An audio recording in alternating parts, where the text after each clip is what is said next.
Hi everybody, my name is Melissa and welcome back to my writing channel, Hopeful Happenings. Today I'm giving you 5 tips on how to publish a no content or a low content book.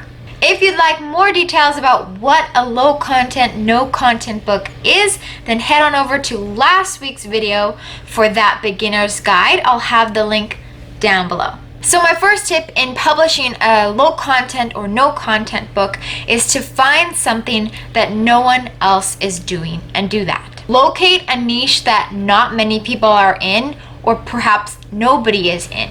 You're going to do the best if you can be in that niche where there's little competition, or if you can be the first one to publish in one that has a lot of competition. Now, if you want to do something that a lot of people are doing, you just have to find the right angle so that you can be unique. For example, if you're interested in creating an adult coloring book, figure out how you can make it stand out instead of blend in. So if you usually have coloring books that are about this size, this is one adult coloring book that I own, then your coloring book should be different. Can you make it way bigger? Or perhaps you want to make it smaller. Perhaps you want to make it pocket size. Maybe you'll add spiral bounding instead. Whatever it is, do something that no one else is doing. And apologies for my Canadian accent, or perhaps it's my French schooling, I'm not sure. But either way, I've always pronounced it niche instead of niche. And if you're wondering if I'm crazy, that's why I do that. So please bear with me. Okay, number 2, keeping our rule number 1 in mind. You want to do something that's unique, that hasn't been done before, but you also need to do something that is in demand. No matter how specific your niche is, there has to be a need for it. Is this something people will actually want to buy? Now, you can actually find out what people want to buy by just looking on the internet. You can use Google searches to see what other people are searching. You can also do that on Amazon to see what people are buying. Also, if you already have some sort of audience platform, then go to that audience and ask them what they're looking for. So number 3 is getting your audience involved in the process of creating your no content or low content book. You certainly don't need to have a platform to publish a book. However, it will always be beneficial if you do. And when you involve your audience in the creation of this book, they will feel more connected and therefore more willing to purchase that product. So some ways that you can get your audience involved is you can ask them questions, ask them surveys, polls, see what kind of items they're buying and what they're looking for that perhaps they haven't found out there on the market yet. You can also ask them to pick between 2 different choices. You might have a specific idea of what you want your book to be, but you could involve your audience by saying, hey, I have these 2 covers. You guys get to pick which cover I'm going to use for this book. Or perhaps they get to pick if it's going to be a spiral bind versus regular binding.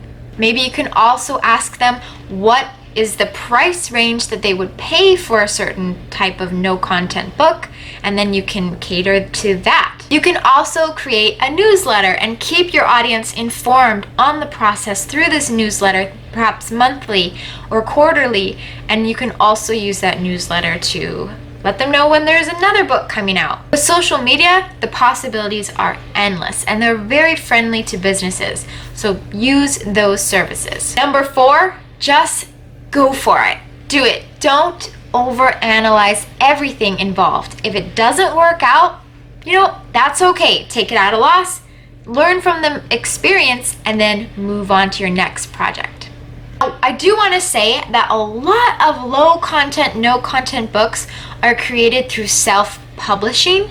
However, it is possible to also do this traditionally. It kind of depends on, one, who you are. If you already have published many books, then a publishing company is going to be more likely to let you publish one that has no content. Or perhaps you're an artist, so that's your unique skill, they'll let you publish. It's basically the same as publishing any non-fiction book. You're going to have to create a proposal and pitch it to the company. Choose a company that you know sells low content, no content books already. A couple of those low content, no content books that I have on my bookshelf is this coloring book for adults, and this one is actually published by Little Brown. So they would have had to propose this idea through a proposal and probably attached sketches to show what the design would be and what it would contain, so forth. I'm not going to get into proposals today, but that's Little Brown published this.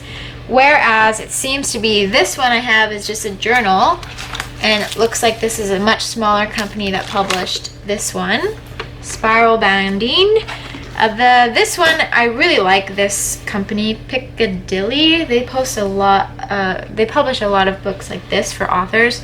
So this is a writing prompt book.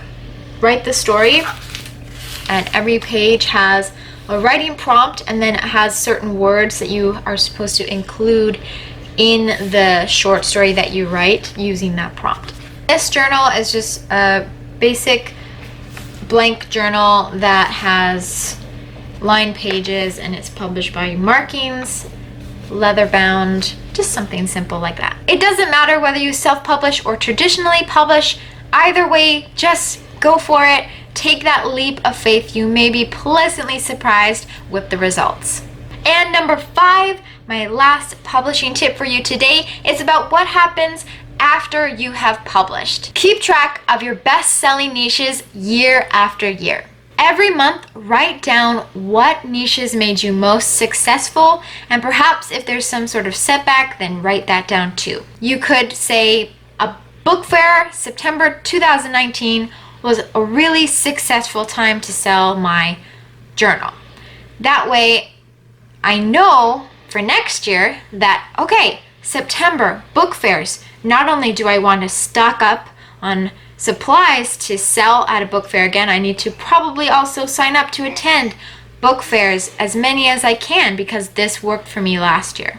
Another niche could be a holiday. Maybe you did really well selling your heart journal at Valentine's Day, or perhaps Christmas time was a great time for you. When you document your journey, it will only help you succeed in the future for creating great content and selling it at the right time and in the right place. Thank you so much for watching. If you found this video helpful, then please give it a thumbs up. And if you're new here, welcome. I'd love to see you subscribe just so that you'd never miss a week of writing content. I post writing tips once a week on YouTube, and I post daily on Instagram, sharing not just writing tips there, but also more about my own writing journey. We'll see you in the next video. Bye.